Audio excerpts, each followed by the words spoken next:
like to live to be at least 80 years old. Yeah. I think we all have this hopeful expectation of living into old age. Let's project out into the future, to your future yous, and let's imagine that we're all 85. Now, everyone look at two people. One of you probably has Alzheimer's disease. All right. And maybe you're thinking, well, it won't be me. Then, okay, you are a caregiver. So, in some way, this terrifying disease is likely to affect us all. Part of the fear around Alzheimer's stems from the sense that there's nothing we can do about it. Despite decades of research, we still have no disease-modifying treatment and no cure. So if we're lucky enough to live long enough, Alzheimer's appears to be our brain's destiny. But maybe it doesn't have to be. What if I told you we could change these statistics, literally change our brain's destiny, without relying on a cure or advancements in medicine? Let's begin by looking at what we currently understand about the neuroscience of Alzheimer's. Here's a picture of two neurons connecting. The point of connection, this space circled in red, is called a synapse. The synapse is where neurotransmitters are released. This is where signals are transmitted, where communication happens. This is where we think, feel, see, hear, desire, and remember. And the synapse is where Alzheimer's happens. Let's zoom in on the synapse and look at a cartoon representation of what's going on. During the business of communicating information, in addition to releasing neurotransmitters like glutamate into the synapse, neurons also release a small peptide called amyloid beta. Normally, amyloid beta is cleared away and metabolized by microglia, the janitor cells of our brains. While the molecular causes of Alzheimer's are still debated, most neuroscientists believe that the disease begins when amyloid beta begins to accumulate. Too much is released or not enough is cleared away, and the synapse begins to pile up with amyloid beta. And when this happens, it binds to itself, forming sticky aggregates called amyloid plaques. How many people here are 40 years old or older? Yeah, you're afraid to admit it now. This initial step into the disease, this presence of amyloid plaques accumulating, can already be found in your brains. Now, the only way we could be sure of this would be through a PET scan, because at this point, you are blissfully unaware. You're not showing any impairments in memory, language, or cognition. Yet. We think it takes at least 15 to 20 years of amyloid plaque accumulation before it reaches a tipping point, then triggering a molecular cascade that causes the clinical symptoms of the disease. Prior to the tipping point, your lapses in memory might include things like, why did I come in this room? Or, oh, what's his name? Or, where did I put my keys? Yeah, now before you all start freaking out again, because I know half of you did at least one of those in the last 24 hours, these are all normal kinds of forgetting. In fact, I would argue that these examples might not even involve your memory because you didn't pay attention to where you put your keys in the first place. After the tipping point, the glitches in memory, language, and cognition are different. Instead of eventually finding your keys in your coat pocket or on the table by the door, you find them in the refrigerator. Or you find them and you think, what are these for? Okay, so what happens when amyloid plaques accumulate to this tipping point? Our microglia janitor cells become hyperactivated, releasing chemicals that cause inflammation and cellular damage. We think they might actually start clearing away the synapses themselves. A crucial neural transport protein called tau becomes hyperphosphorylated and twists itself into something called tangles, which choke off the neurons from the inside. By mid-stage Alzheimer's, we have massive inflammation in tangles, an all-out war at the synapse, and cell death. So if you were a scientist trying to cure this disease, at what point would you ideally want to intervene? Many scientists are betting big on the simplest solution: keep amyloid plaques from reaching that tipping point, which means that drug discovery is largely focused on developing a compound that will prevent, eliminate, or reduce amyloid plaque accumulation. And so the cure for Alzheimer's will likely be a preventative medicine. We're going to have to take this pill before we reach that tipping point, before the cascade is triggered, before we start leaving our keys in the refrigerator. We think this is why, to date, these kinds of drugs have failed in clinical trials, not because the science wasn't sound, but because the people in these trials were already symptomatic. It was too late. Think of amyloid plaques as a lit match.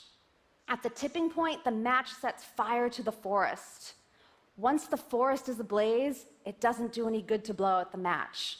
You have to blow out the match before the forest catches fire. Even before scientists sort this out, this information is actually really good news for us because it turns out that the way we live can influence the accumulation of amyloid plaques.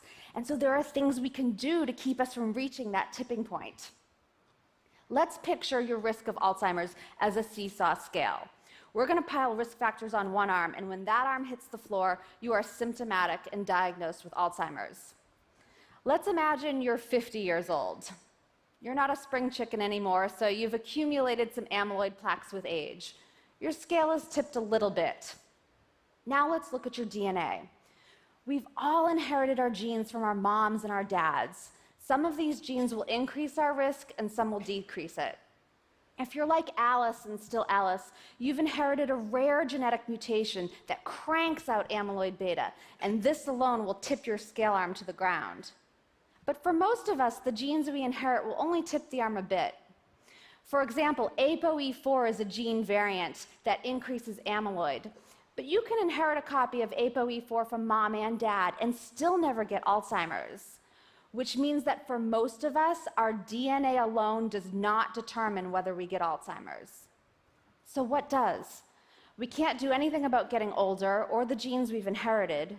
So far, we haven't changed our brain's destiny. What about sleep? In slow-wave deep sleep, our glial cells rinse cerebral spinal fluid throughout our brains, clearing away metabolic waste that accumulated in our synapses while we were awake. Deep sleep is like a power cleanse for the brain. But what happens if you shortchange yourself on sleep? Many scientists believe that poor sleep hygiene might actually be a predictor of Alzheimer's. A single night of sleep deprivation leads to an increase in amyloid beta. And amyloid accumulation has been shown to disrupt sleep, which in turn causes more amyloid to accumulate. And so now we have this positive feedback loop that's going to accelerate the tipping of that scale. What else? Cardiovascular health. High blood pressure, diabetes, obesity, smoking, high cholesterol have all been shown to increase our risk of developing Alzheimer's. Some autopsy studies have shown that as many as 80% of people with Alzheimer's also had cardiovascular disease. Aerobic exercise has been shown in many studies to decrease amyloid beta in animal models of the disease. So, a heart-healthy Mediterranean lifestyle and diet can help to counter the tipping of this scale. Okay, so there are many things we can do to prevent or delay the onset of Alzheimer's, but let's say you haven't done any of them. Let's say you're 65. There's Alzheimer's in your family, so you've likely inherited a gene or two that tips your scale arm a bit. You've been burning the candle at both ends for years, you love bacon, and you don't run unless someone's chasing you. Let's imagine that your amyloid plaques have reached that tipping point. Your scale arm has crashed to the floor. You've tripped the cascade, setting fire to the forest, causing inflammation, tangles, and cell death. You should be symptomatic for Alzheimer's. You should be having trouble finding words and keys and remembering what I said at the beginning of this talk. But you might not be. There's one more thing you can do to protect yourself from experiencing the symptoms of Alzheimer's, even if you have the full-blown disease pathology ablaze in your brain. It has to do with neuroplasticity and cognitive reserve. Remember, the experience of having Alzheimer's is ultimately a result of losing synapses. The average brain has over 100 trillion synapses, which is fantastic. We've got a lot to work with. And this isn't a static number. We gain and lose synapses all the time through a process called neural plasticity. Every time we learn something new, we are creating and strengthening new neural connections, new synapses. In the nun study, 678 nuns, all over the age of 75 when the study began, were followed for more than 2 decades. They were regularly given physical checkups and cognitive tests, and when they died, their brains were all donated for autopsy. In some of these brains, scientists discovered something surprising. Despite the presence of plaques and tangles and brain shrinkage, what appeared to be unquestionable Alzheimer's, the nuns who had belonged to these brains showed no signs of having the disease while they were alive. How can this be? We think it's because these nuns had a high level of cognitive reserve, which is a way of saying that they had more functional synapses. People who have more years of formal education, who have a high degree of literacy, who engage regularly in mentally stimulating activities, all have more cognitive reserve. They have an abundance and a redundancy in neural connections. So even if they have a disease like Alzheimer's compromising some of their synapses, they've got many extra backup connections, and this buffers them from noticing that anything is amiss. Let's imagine a simplified example. Let's say you only know one thing about a subject. Let's say it's about me. You know that Lisa Genova wrote Still Alice, and that's the only thing you know about me. You have that single neural connection, that one synapse. Now imagine you have Alzheimer's. You have plaques and tangles and inflammation and microglia devouring that synapse. Now when someone asks you, hey, who wrote Still Alice? You can't remember because that synapse is either failing or gone. You've forgotten me forever. But what if you had learned more about me? Let's say you learned 4 things about me. Now imagine you have Alzheimer's and 3 of those synapses are damaged or destroyed. You still have a way to detour the wreckage. You can still remember my name. So we can be resilient to the presence of Alzheimer's pathology through the recruitment of yet undamaged pathways.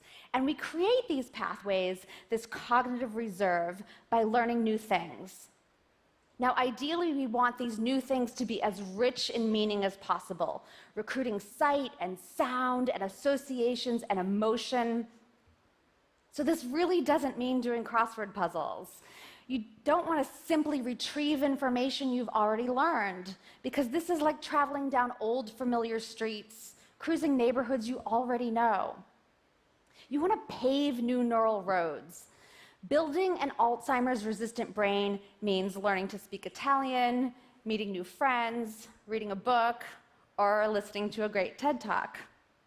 And if despite all of this, you are someday diagnosed with Alzheimer's, there are 3 lessons I've learned from my grandmother and the dozens of people I've come to know living with this disease.